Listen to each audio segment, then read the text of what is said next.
C'est bon d'être parmi vous ce matin. Quelle joie! Ce matin, je quitte Irlande, province de Québec, là, c'est Saint-Ferdinand. Et dans le champ, juste à côté de chez nous, il y avait des beaux chevreuils qui tournent gris. Je m'en vais continuer un peu plus loin. Il y avait des dindons sauvages par gang. C'était merveilleux. J'arrive au lac Saint-Ferdinand, au lac William. On a toujours appelé ça le lac Saint-Ferdinand. Lac William, puis on voit des canards qui se promènent, un héron qui se promène. Il fallait que je regarde en avant aussi, là. Ça l'aide, hein, d'un coup. Eh, que c'est beau. J'espère que vous appréciez la belle nature que Dieu a faite. Il n'y a pas d'autre que lui qui peut faire des belles choses comme ça. Ce matin, nous sommes de retour dans l'Évangile de Jean. Dans l'Évangile de Jean, Jean nous rapporte des rencontres de Jésus avec d'autres personnes. Et à ces personnes-là, il présente son identité, son autorité, sa gloire. De sorte que Jean, il termine son évangile en disant, ces choses-là que j'ai écrites, elles ont été écrites afin que vous croyiez, dites-moi le reste, que Jésus est le Christ, le Fils de Dieu. Et qu'en croyant, vous ayez la vie en son nom. Alors Jésus, il rencontre des gens et il se manifeste, il se présente, son identité, son autorité, sa gloire. Et les gens répondent à ça. Ils répondent à la rencontre de Jésus. Et ces réponses-là, bien, ils diffèrent. Ils diffèrent d'une personne à une autre. En fait, le texte va nous dire plus loin que beaucoup ont rejeté Jésus. Mais d'autres l'ont accepté. D'autres l'ont reçu et ça a fait toute la différence dans leur vie. Jusqu'à maintenant, dans l'Évangile de Jean, on a vu plusieurs de ces petites rencontres. D'abord, Jésus s'est présenté à Jean-Baptiste. Jean-Baptiste, il baptisait à l'est du Jourdain. Alors, si vous voyez la carte de la Galilée, c'est la partie en haut, toute la terre promise. Il y a la Galilée, puis la Samarie au milieu, puis la Judée en bas. La majorité du ministère de Jésus se trouve en Galilée, dans la partie haute. On l'appelle Galilée parce qu'il y a un gros lac. Là, le lac de Galilée, ça donne bien, il y a le même nom. On l'appelle aussi le lac de Tibériade. Bien, c'est comprenable aussi parce que Tibériade, c'est la ville la plus importante autour du lac. Et je ne sais pas pourquoi, ils appellent ça aussi le lac de Génézareth. Génézareth, c'est le mot hébreu pour dire harpe. Et si je regarde un petit peu la forme du lac de Galilée, bien, l'harpe, c'est pas trop loin, là, la forme que ça a. Alors, voilà différents noms. Et à la sortie du lac de Galilée, c'est le Jourdain, et ça s'en va jusqu'à la mer Morte. Et alors, ça descend jusqu'à passer Jérusalem. Et alors, Jean-Baptiste, il baptisait à l'est du Jourdain, et il a rencontré Jésus a rencontré Jean-Baptiste, Jésus a rencontré Jean et André et Simon. Jean, celui qui va écrire l'Évangile, et André, Simon, que Jésus va appeler Pierre, Céphas. Et après ça, Jésus il quitte le Jourdain et il s'en va complètement au nord du lac de Galilée, à Bethsaïda. Et c'est là qu'il rencontre Philippe et Nathanaël. On voit ça toujours dans le chapitre 1. Et plus tard, Noël nous a parlé qu'il s'est rendu à gauche complètement, à l'ouest du lac de Galilée, à Cana. Ça donne bien, Cana, il n'était pas si pas si loin de Nazareth, qui est juste en bas. La ville où Jésus a grandi, où il est devenu charpentier. Et il y avait une noce à Cana, puis Marie est impliquée là-dedans. C'était une affaire de famille aussi. Fait que là, Jésus a monté, il y avait 5 disciples à ce moment-là, fait qu'il a amené ses disciples avec lui. Et il y a eu des noces à Cana. Et il s'est manifesté à Cana à sa mère. 2 horaires différents. Noël nous a parlé de ça. Et aux frères de Jésus. Je pensais que je n'avais pas mis d'ess. Aux frères de Jésus, qui voient sa gloire. Et finalement, il va retourner, le texte de la semaine dernière, il retourne à Capernaum, c'est sur le bord du lac, et là, il va faire son quartier général. Alors, quand il revient à la maison, dans les évangiles, il revient à Capernaum, c'est sur le bord de l'eau, puis il y a souvent des prédications sur le bord de l'eau, il emprunte des bateaux, puis il marche chez eux parce que la location des bateaux est trop chère, je ne sais pas trop. Mais en tout cas, il y a toutes sortes d'affaires qui se passent sur le bord du lac. de Galilée. C'est là un peu, et là, de Capernaum. Et on arrive maintenant ce matin dans Jean au chapitre 2 et les versets 13 à 25, où là, Jésus va quitter la Galilée et il va descendre et il va aller à Jérusalem, le temple de Jérusalem, la capitale, la ville principale. Alors, il quitte la Galilée et il se rend à la rencontre des gens à Jérusalem pour un moment bien précis, pour la fête de la Pâque. Et pour Jésus, c'est sa première visite au temple dans son ministère public et elle est très, très remarquée, cette première visite-là. Parce que cette première visite-là va être le site d'une confrontation sur la notion de religion. Comment les autorités juives voient la religion et comment Jésus la voit. Et ce jour-là, quand il descend dans le temple, ça l'a brassé dans le temple. Puis les gens y ont bien entendu remarqué la présence de Jésus parmi eux. À Cana, Jésus a sauvé le party discrètement. Il n'y a pas grand monde qui ont su vraiment qu'est-ce qui est arrivé. Mais à Jérusalem, Jésus casse le party. Et il le casse bruyamment plutôt que discrètement comme à Cana. Ça m'amène une question. Si Jésus était parmi nous aujourd'hui pour assister à notre culte d'adoration, comment réagirait-il? Est-ce qu'il resterait discret de ce qui se passe? Est-ce qu'il participerait avec enthousiasme dans notre célébration de Dieu? Ou est-ce qu'il nous brasserait la cage?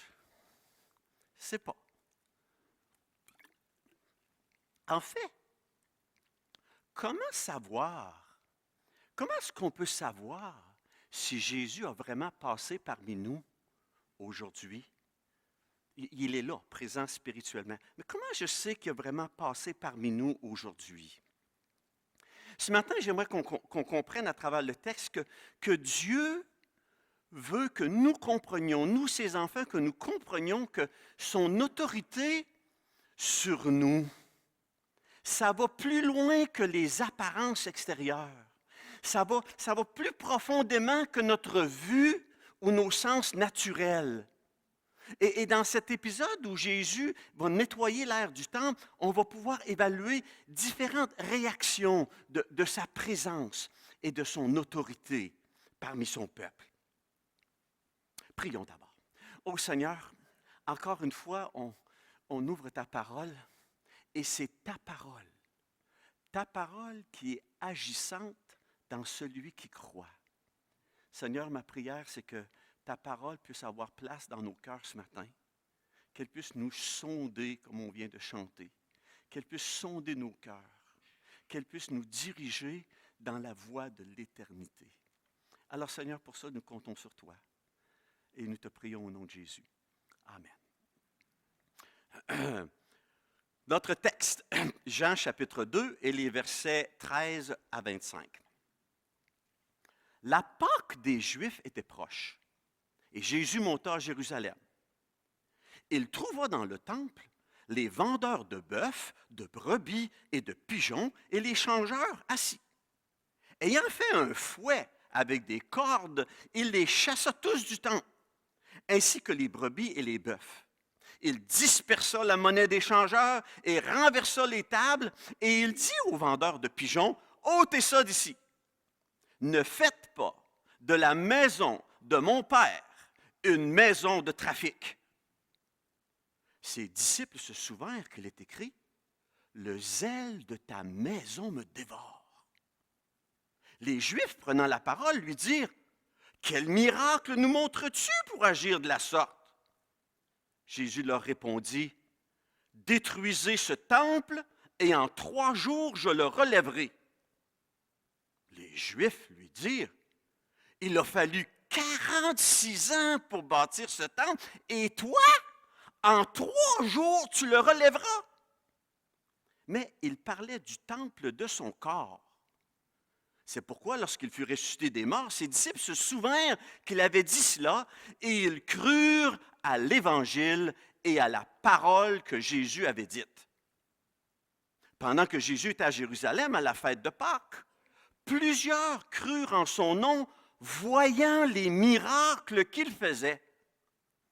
Mais Jésus ne se fiait point à eux parce qu'il les connaissait tous et parce qu'il n'avait pas besoin qu'on lui rende témoignage d'aucun homme, car il savait lui-même ce qui était dans l'homme. Ça a brassé. Jésus a manifesté dans le temple d'Hérode son autorité.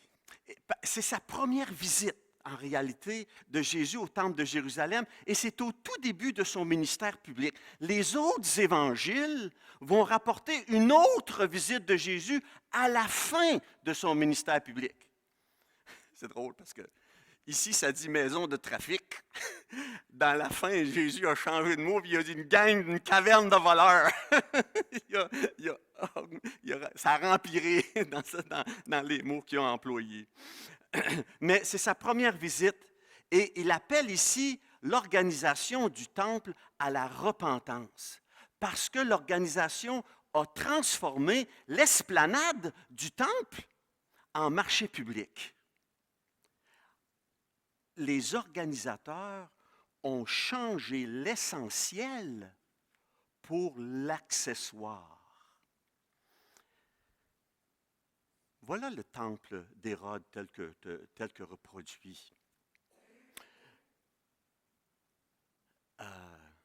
46 ans, ça a pris pour monter ça. Puis il n'était pas fini encore du temps de Jésus, ça a pris une autre trentaine d'années.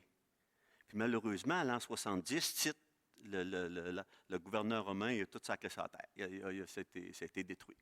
Mais ça, c'était une représentation du temple d'Hérode. Si vous voyez complètement à votre droite, la partie élevée, c'est le lieu saint et le lieu très saint. Alors ça, c'est l'accès dans le lieu très saint une fois par année par le souverain sacrificateur qui rentre. Juste avant ça, il y a d'autres colonnes, une autre séparation, c'est le parvis d'Israël. Juste en avant, c'est là où les sacrificateurs font les sacrifices. Et ça s'appelle aussi le parvis des hommes, parce que les sacrificateurs, il y avait juste des hommes, alors c'était les hommes qui étaient là. Et là, on voit une porte, puis on voit des marches qui descendent. Au centre, il y a un paquet de monde. Ça s'appelle la cour des femmes, le parvis des femmes. Alors, les hommes avaient le droit là parce qu'il fallait qu'ils aillent plus loin. Mais c'était l'endroit réservé pour les hommes et les femmes de prier, de célébrer, d'adorer Dieu. Et à l'extérieur de ces murs-là, bien, il y avait aussi, comme on voit en bas, une espèce de petite clôture. Une clôture sur laquelle il était écrit « Juif seulement ». Si un païen passait là, il était passible de mort. On pouvait le lapider. Ceux qui connaissent bien le livre des Actes, à un moment donné, Paul y rentre dans le temple et a amené, soi-disant, un grec, puis là, le chiard a commencé. Parce que c'était une fausse déclaration, mais en tout cas, il y avait une clôture. Cette clôture-là, ça disait « Juif seulement, passible de mort si tu traverses ». Et à l'extérieur de ça, ben là, il y avait le parvis ou la cour des gentils. Là, vous voyez, et ça, c'était très grand. C'était très grand, cet espace-là. Et c'était pour les prosélytes, les non-juifs qui venaient, les gens de tout le bassin méditerranéen qui venaient une fois par année pour la Pâque, pour offrir leur sacrifice d'expiation, une fois par année, et ils venaient là pour adorer, pour célébrer Dieu. Mais cette cour des gentils-là qu'on voit à l'extérieur, cette cour des gentils-là avait été transformée en vente de trottoirs, avec toutes sortes de kiosques. Et cette cour des gentils-là était devenue une maison de trafic, dit Jésus, où on va vendre des animaux qui sont certifiés. Un peu comme Ce que Marcel me disait ce matin, il a entendu l'Évangile à l'exposition de Victoriaville avec mon père et quelqu'un d'autre. Il y avait des animaux certifiés là, dans cette affaire-là. Mais voyez-vous, si quelqu'un venait de la Galilée ou qui venait de la Pérée ou de l'Idumée, puis qui venait à Jérusalem pour la Pâque, pour offrir son sacrifice d'expiation, bien, s'il amenait son bœuf ou sa brebis, et que malheureusement, en chemin, elle s'était versée la pied sur une roche, il arrive au temple, puis la brebis, elle marche tout croche, indéclarée incapable d'être sacrifié. Ce n'est pas un animal pur, sans défaut. Fait que là, les smart au temple, ils ont dit, tiens, nous, on va leur en offrir des animaux pré-autorisés, certifiés par le souverain sacrificateur. Alors, c'était bien mieux d'apporter un paquet d'argent dans ses poches que de traîner un agneau ou un bœuf pour le faire tout d'un coup qui n'est pas accepté quand vient l'inspection. Alors, on l'achetait. Alors, il y avait, comme je dis, des kiosques, des ventes de bœufs, de brebis, et il était tout là. Et en plus, ben, si on venait d'ailleurs, ben, acheter quelque chose dans le lieu saint qu'on appelle le temple, il ne fallait pas trouver des 2 piastres avec la face de la reine dessus. Ou non, il ne fallait pas trouver des argents avec la face du César dessus. C'était de l'idolâtrie. Vous vous souvenez Jésus qui parle à un moment donné, est-ce qu'on doit payer le tribut à César ou pas? Puis il dit, montez-moi une pièce, là. C'est qui est dessus finalement? César? Ben, donnez à César ce qui appartient à César et à Dieu ce qui est à Dieu. Mais alors, l'organisation, c'était de l'idolâtrie que d'accepter des monnaies qui n'étaient pas des monnaies juives. Alors, bien entendu, il y avait un taux de change, bon commerce, alors il y avait des taux de change qui étaient assez excessifs. Et en plus, à chaque année, il y avait la taxe du temple et ça se payait seulement en monnaie juive. Alors, Jésus il rentre dans le temple et lui, il rentre dans le temple, pourquoi? Il voudrait que les gens là rencontrent son Père dans la foi. Il voudrait que les gens qui viennent au temple viennent adorer Dieu sans distraction. Sans les moumous here, les ha-ha there, les quack-quack over there.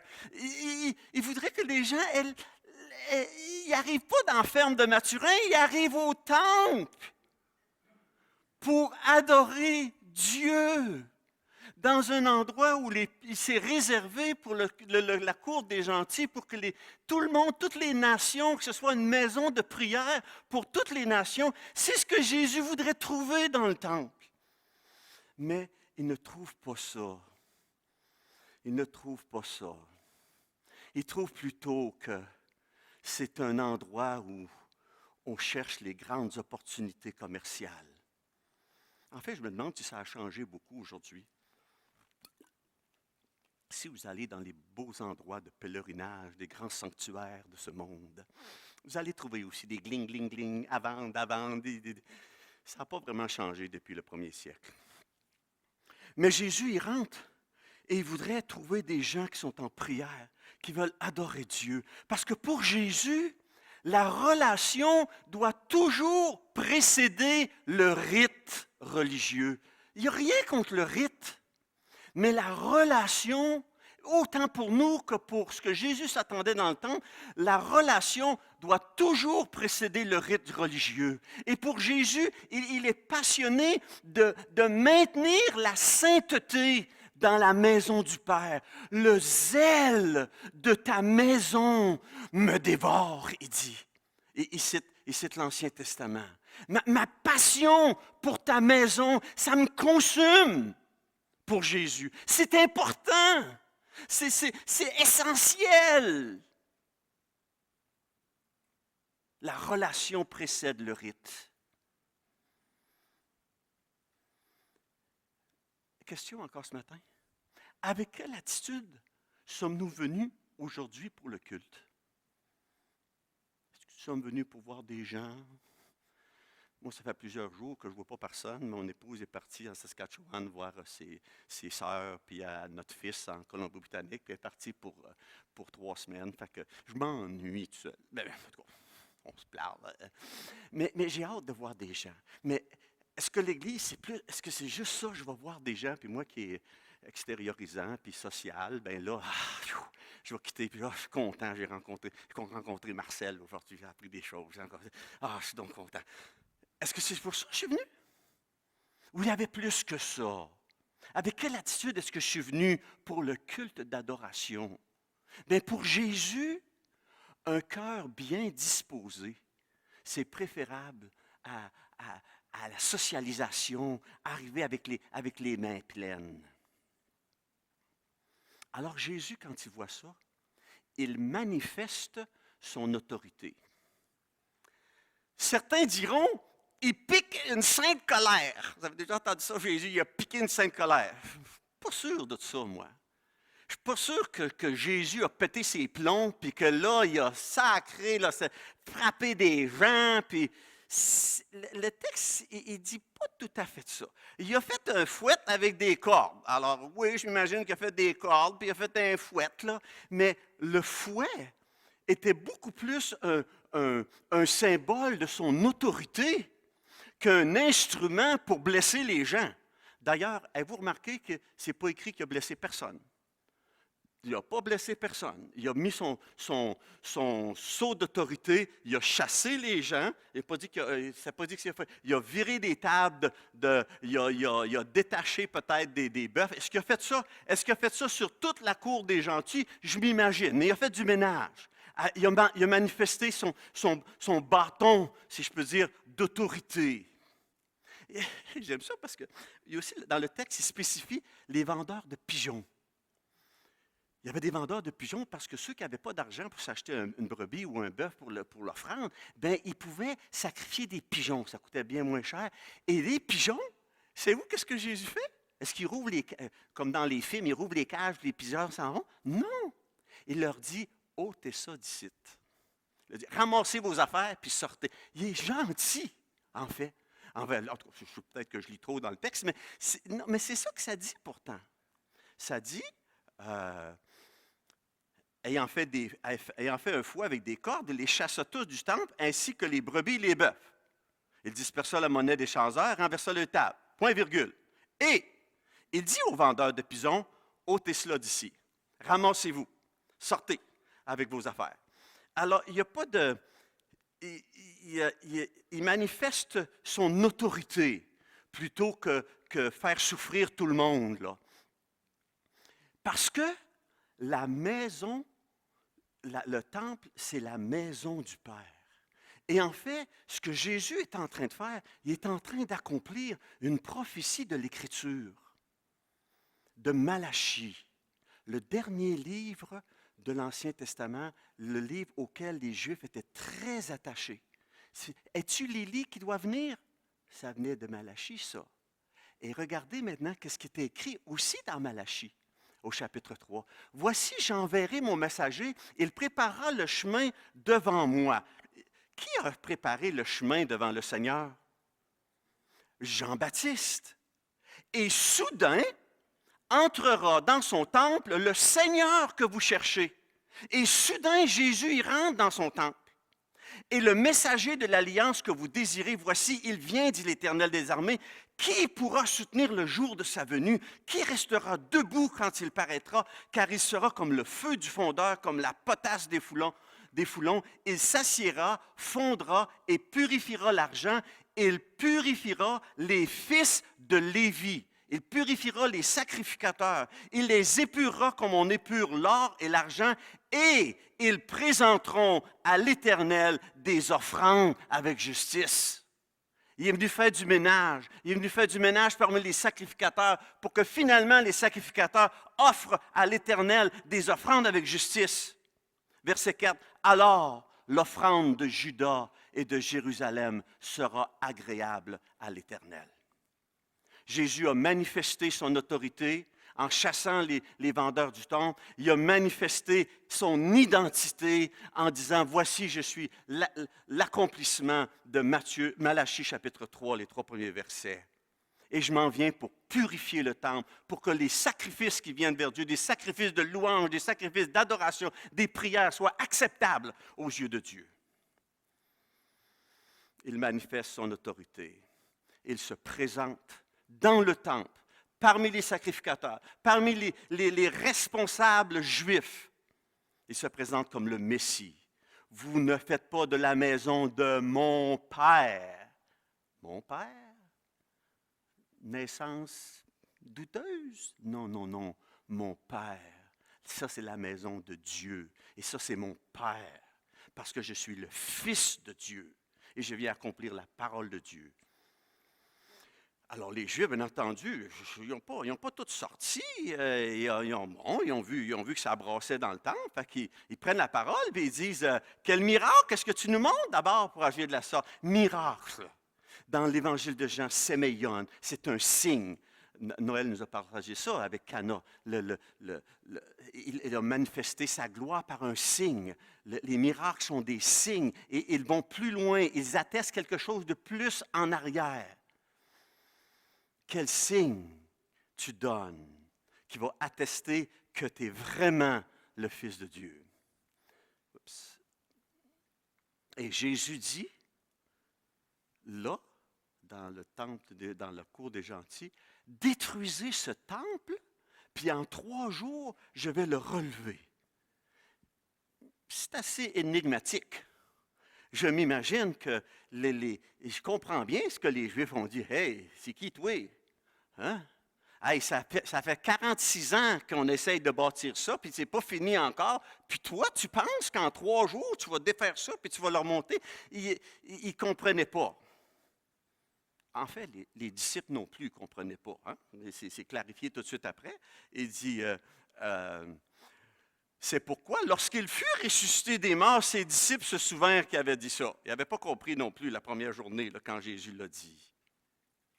Le temple d'Hérode, qui était le centre visuel religieux, qui était prévu pour l'adoration du Père, Jésus il dit qu'il va être remplacé, qu'il va relever le temple avec lui-même, avec son corps. Il parle de son corps, du corps Jésus de vivant dans le croyant. Jésus va changer l'endroit d'adoration pour ton cœur, pour l'intérieur.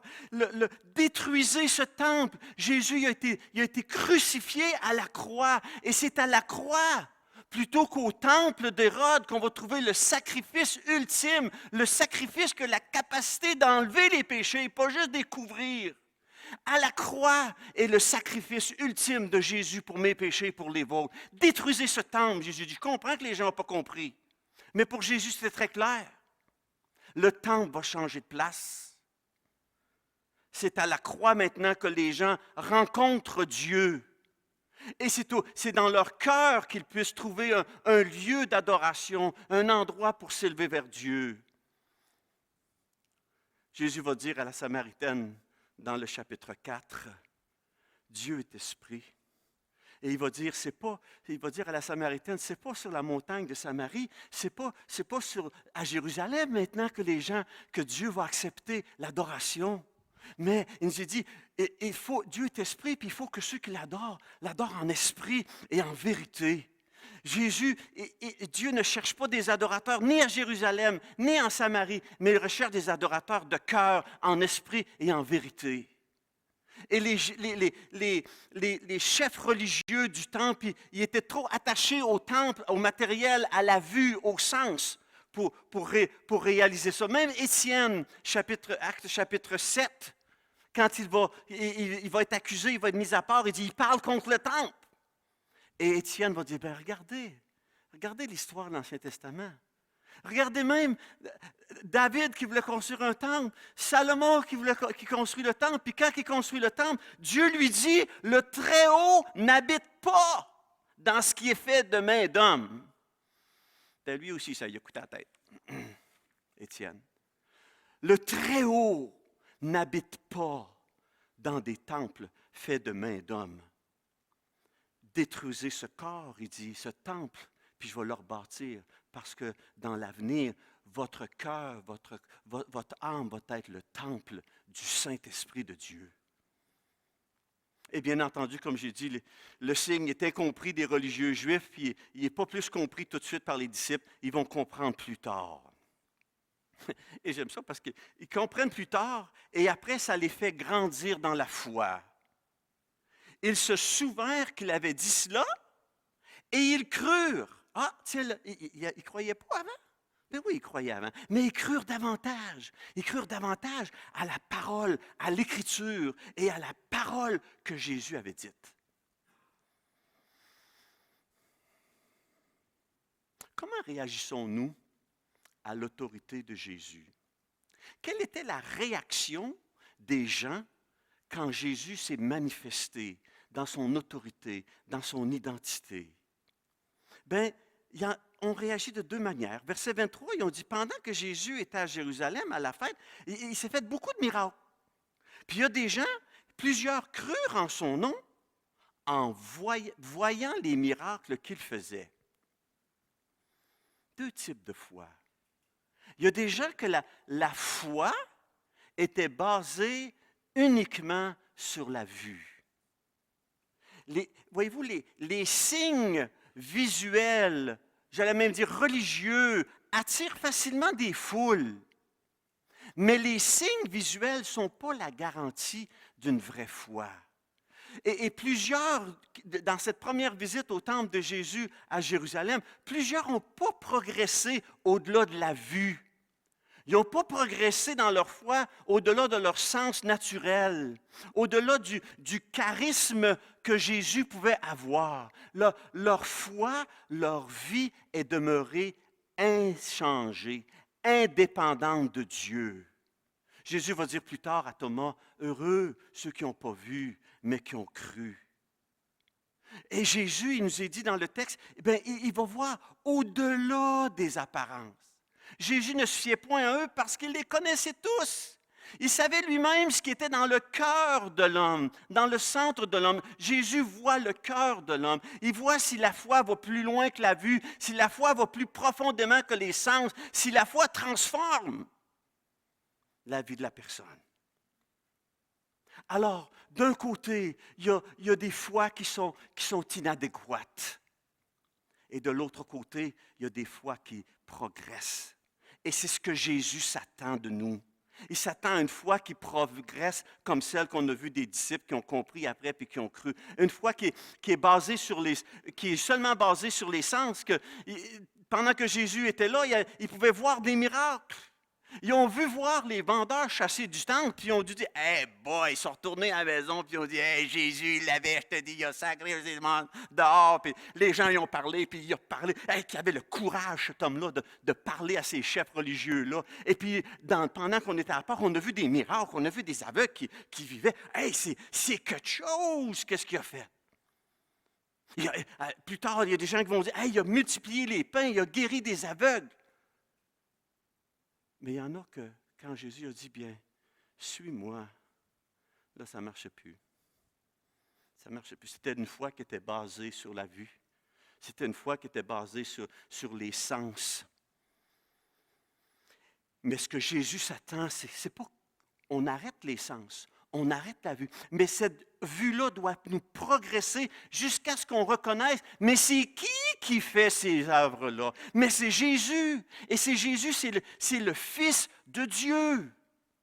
C'est lui qui fait les miracles. Et c'est à lui que je dois reconnaître qu'il y a plus que la dimension visuelle. La vue doit nous amener à une compréhension mentale de qui est Jésus et nous conduire à l'accueillir personnellement, à tous ceux qui l'ont reçu, à ceux qui croient en son nom, elle a donné le pouvoir de devenir enfants de Dieu. Et ça les a transformés. La vue vers la compréhension mentale, vers l'accueil personnel, et ça va nous conduire ça à la transformation personnelle et morale de chacun d'entre nous. Et c'est cette foi-là que Dieu recherche, cette foi qui produit des changements profonds que Dieu est en train d'accomplir en nous. C'est ça la foi vivante, c'est ça la vraie foi qui sauve. Les chefs religieux ont manifesté une foi qui était inadéquate. Mais, il y eut un homme d'entre les pharisiens nommé Nicodème, un chef des Juifs. ce Nicodème-là a vu Jésus dans le temple, il a entendu parler, il a vu ses miracles et il s'en vient voir Jésus de façon un peu timide pour l'écouter. La suite au prochain épisode de Jean, alors que mon frère Noël va introduire Nicodème dans le chapitre 3. Les Juifs l'ont manqué, mais c'est pas tout le monde. Nicodème a réagi positivement à ce qu'il a vu de Jésus. Qu'avons-nous à retenir de ce texte des Écritures? Comment ça doit se manifester dans nos vies, ce que l'on vient de lire dans les Écritures? D'abord, Dieu recherche des adorateurs plutôt que des commerçants religieux. As-tu écrit ça en quelque part? Non. Dieu recherche des adorateurs plutôt que des commerçants religieux. Il faut faire attention de ne pas employer les croyants ou les services religieux comme un moyen de s'enrichir. Quand j'étais pasteur à Beauport, 200 personnes, ça fait un bon bassin de clients, ça fait une bonne clientèle. Fait que là, on avait un bottin téléphonique, nous autres. Fait que là, des gens, bottin tel. René Labbé m'a appelé. Ah, René, comment ça va? Ah, tu vas à l'église avec moi? Non, René, c'était pas moi. Hey, j'ai des produits pour toi. Et là, le bottin téléphonique devenait une base de clientèle pour les gens. Ils ne se connaissaient pas, ils ne se rencontraient pas, mais ils étaient dans le bottin téléphonique, puis on peut l'appeler, puis moi j'ai ça à vendre, puis moi j'ai ça, puis moi j'ai ça, puis moi j'ai ça. Il a fallu commencer à écrire dans notre bottin, page centrale, ce bottin-là ne doit pas servir aux usages commerciaux. Rencontrer les frères, les sœurs, parler de ce qui vous tente. Mais pensez pas de les croyants comme « Oh, voilà un bon bassin de clients pour moi, pour ma nouvelle entreprise. » C'était ça le temple. Il faut faire attention que ça ne se reproduise pas parmi nous. J'étais directeur d'école, 300 étudiants. Hey! Ça, c'est une bonne place pour vendre des bars tendres. Alors, toc, toc, toc. Oh, monsieur, on va faire une belle offre pour vous, pour votre cuisine, pour votre cafétéria. On pourrait vous offrir ça. Mais pourquoi tu viens à l'école? Les étudiants ne doivent pas être la base de ta clientèle, mon ami. Bonjour, on va acheter nos bars tendres où on veut, puis la cafétéria s'occupera d'acheter ce qu'elle veut. Ça doit exister ailleurs, là. Mais malheureusement, ça existe quelquefois dans le système religieux, où on se sert de la population comme moyen de s'enrichir, de trouver sa base de clientèle. Deuxième principe à retenir, à manifester, c'est l'objet de notre foi qui est le plus important. Ce n'est pas les médailles, ce n'est pas les signes ostentatoires. On parle de ça dans nos gouvernements récemment, tous les signes, je suis ici. Ce n'est pas ça qui est important, c'est l'objet de la foi qui est plus important, plutôt que les bébelles. Les Juifs plaçaient leur foi dans le temple plutôt que dans la personne de Jésus. Et même quand Jésus était sur la croix, ils leur ont rappelé, « Ha, ha! C'est lui qui dit qu'il va détruire le temple et qu'il va le rebâtir en 3 jours. Sauve-toi toi-même! Descends de la croix! C'est ça que tu nous as dit! » Pourtant, le cher temple d'Hérode a été détruit la génération suivante. Et le vrai temple de Dieu continue de grandir depuis 2000 ans dans chacun des cœurs, et pas juste à Jérusalem, jusqu'aux extrémités de la terre. Gloire à Dieu. Parce qu'en réalité, mieux vaut une petite foi dans un grand Dieu que de posséder une grande foi dans nos capacités tellement limitées. Oh, cette semaine, je lisais dans 2 Rois, chapitre 5, Naaman. Et je suis bouleversé quand je lis cette petite esclave. Vous devez lire ça, 2 Rois, chapitre 5. Une petite esclave qui se fait prendre en Israël puis qui devient un esclave d'un grand monsieur très important. Et elle dit, « Oh, si mon maître savait qu'il y a un Dieu en Israël, Dieu pourrait le guérir. Il était lépreux, ce chef d'armée-là, il était lépreux. Mais une petite fille qui a une petite foi, c'était bien mieux que Naaman avec toute sa puissance. Puis d'ailleurs, en tout cas, vous connaissez l'histoire, il a été là-bas, puis il était fâché parce que Élie a juste demandé, Élie ou Élisée, je pense, il va dire, garde, va te laver. Va te laver 7 fois, puis tu vas être correct. Trop simple. C'est l'objet de notre foi qui est le plus important.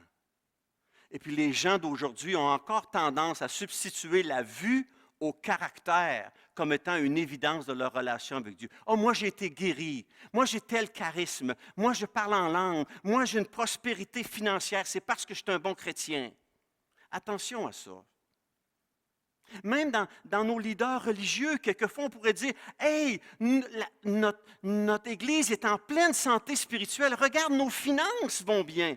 Regarde l'assistance qui va bien. Regarde comment on a un beau bâtiment. » Rien contre ça. Mais ce n'est pas ça l'objet de notre foi. Parce que les Écritures mentionnent plutôt que le fruit de l'Esprit, c'est l'amour, la joie, la paix, la patience, la bonté, la bienveillance, la douceur, la maîtrise de soi. Et quand on se rend compte, si on peut voir cet amour, cette foi, cette joie, cette patience, ce soutien mutuel, cette bienveillance, nous sommes au bon endroit. Dieu recherche une foi qui progresse, une foi qui grandit. Notre foi, elle doit dépasser la vue et les sentiments.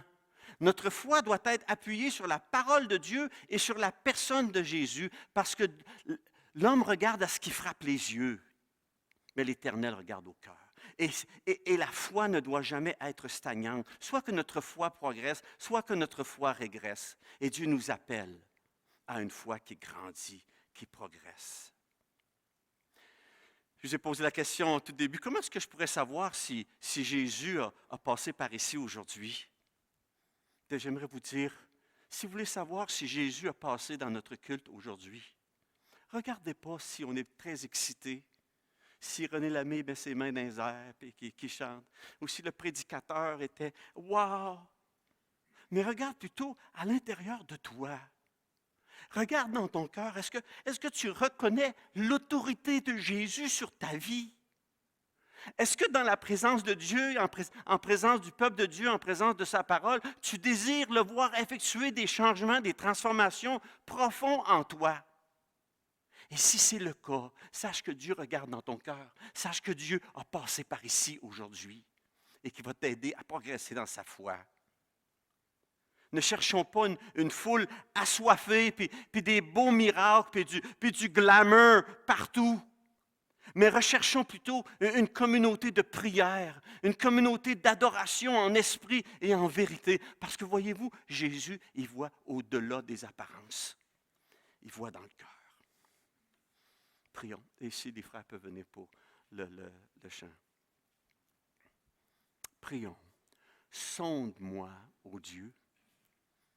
Connais mon cœur. Éprouve-moi, ô Dieu. Connais mes pensées. Regarde, Seigneur, si je suis sur une mauvaise voie. Et conduis-moi, Seigneur, sur la voie de l'éternité. Parce que, Seigneur, si tu sondes mon cœur, si tu me diriges vers la voie de l'éternité, si tu mets ton doigt sur mes mauvaises voies, je vais grandir. Je vais te ressembler. Je vais te rendre gloire. Que ce soit vrai dans ma vie, Seigneur. Que ce soit vrai parmi ton peuple à Victoriaville. Amen.